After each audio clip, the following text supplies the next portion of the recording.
मैं मैसेज देना चाहूँगा, शोहदाए करबला का ये महीना है, मुहर्रम आते ही सुन्नियों के यहाँ इमाम हुसैन का तज़किरा छिड़ जाता है, लेकिन याद रखो मेरे अजीज़ों, मौला इमाम हुसैन का जिक्र करने वाले हम हुसैन आज़म का जिक्र इसलिए नहीं करते कि रो धो करके सीना पीट लेंगे या मातम करके गम मना लेंगे।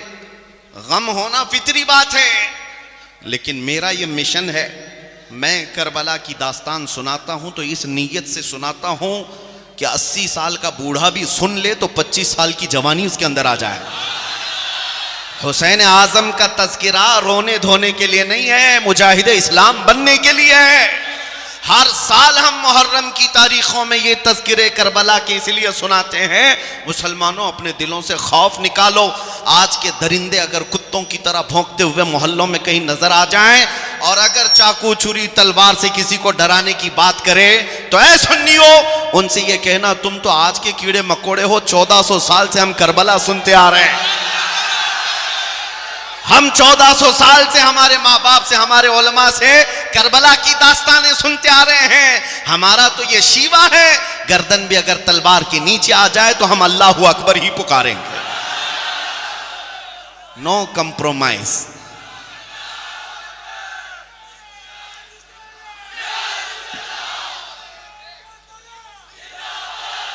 जो मैसेज मुझे देना है वो ये है, अब तवज्जो से सुन ले। अल्लाह कुरान में फरमाता है वजाहिदू फिल्लाहि हक़्क़ जिहादी हुवा जितबाकुम, अल्लाह की राह में जो तुम्हें कोशिश करनी है उसका हक अदा करो। अल्लाह ताला ने तुम्हें चुन लिया है, अल्लाह ने तुम्हें चुन लिया है। और आपको मैं ये बताना चाहूंगा कि तुम्हें ये प्राउड फील होना चाहिए, तुम्हारे अंदर फख्र होना चाहिए कि मैं मुसलमान हूं। और उस पर मजीद ये है कि अल्लाह ताला ने मुसलमानों में भी आपको इश्क रसूल की दौलत दी है। हाँ, अहले मोहब्बत में तुम्हारा शुमार है, रसूलुल्लाह के आशिकों में तुम्हारा शुमार है। जोधपुर शहर आने के बाद यहाँ के दबंग लोगों को देखा, ये नौजवानों को, या फिर सुबह से मिल रहे हैं, हर तीसरा आदमी तो नेता ही दिखता है। लेकिन ये बतौर तफरी मैं कह रहा हूँ, नेता बनो, खुशी से बनो, कोई मसला नहीं है, हर तीसरा क्या हर दूसरा बन जाए। लेकिन मेरे अजीज़ों, जिसके लिए अल्लाह तबारक व तआला ने कोई भी ज़रा बराबर भी सुरखुरी दुनिया में अता की है, जो मकाम दिया है, उसका सबसे पहला काम ये होना चाहिए, मैं हर चीज़ को कंप्रोमाइज़ कर लूँगा, मेरे नबी के नाम पर कोई कंप्रोमाइज़ नहीं करूँगा। मुझे ये बात इसलिए कहनी पड़ी कि कुछ लोगों को ये तकलीफ भी हो जाती है और डर जाते हैं, लब्बैक का नारा लगता है तो सहम जाते हैं। प्रशासन की निगाहें हमारी तरफ होंगी, लोगों को ऐसा लगने लगेगा कि ये कौन सी जमात आ गई, ये पड़ोस मुल्क का नारा है। नहीं मेरे अजीज़ों, मेरे मुस्तफ़ा किसी पाकिस्तान के ही नहीं हैं। नबी करीम सल्लल्लाहु ताला अलैहि वसल्लम का नाम पूरी कायनात के लिए आबरू है। आबरूए मां सनाम मुस्तफ़ा, मेरे रसूल पाक सल्लल्लाहु अलैहि वसल्लम की मुताल्लिक इकबाल ये कहता है, हम सब की इज्जत व आबरू मुस्तफ़ा के नाम से वाबस्ता। डर और खौफ के साथ हुजूर की बात करने में कभी इस तरह झिझकना नहीं चाहिए। बरेली के इमाम आला हज़रत फाज़िल बरेलवी क्या फरमाते हैं, सुनो, खौफ ना रख रजा जरा, तू तो है अब्दे मुस्तफ़ा। खौफ ना रख रजा जरा, तू तो है अब्दे मुस्तफ़ा, तेरे लिए अमान है, तेरे लिए अमान है।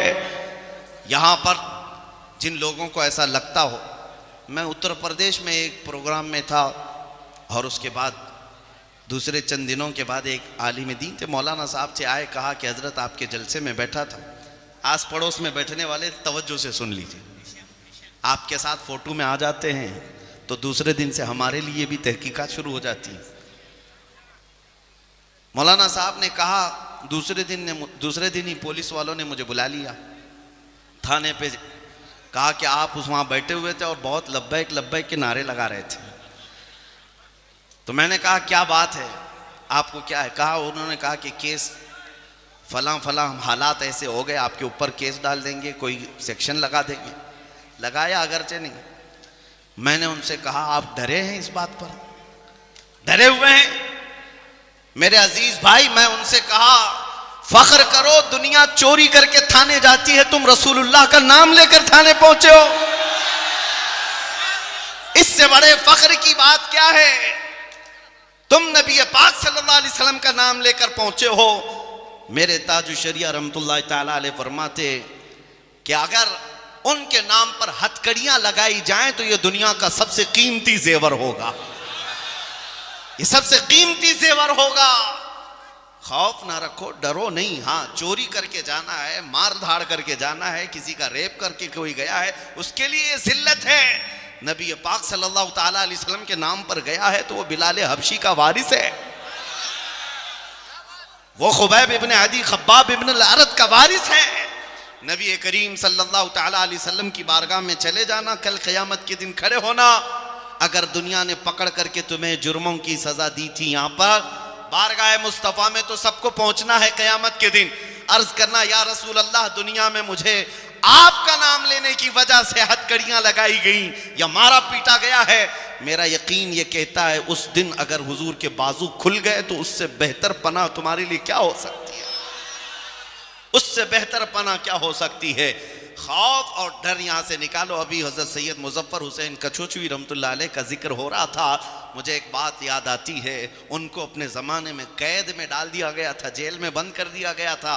तब उन्होंने एक मशहूर शेर लिखा था, मुज़फ़्फ़र को मुक़य्यद न समझ ऐ सय्याद, मुज़फ़्फ़र को मुक़य्यद न समझ ऐ सय्याद, मेरी ये असीरी भी सुन्नत आबाई है।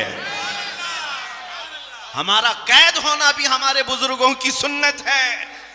इसलिए मैं जहां जाता हूं नौजवानों के दिलों से मैं खौफ निकालना चाहता हूं, बेखौफ होकर जियो। एक सवाल आपसे करता हूं, दिल पर हाथ रख करके बताना, तुम जिस खुदा की इबादत करते हो वो खुदा सच्चा है या नहीं?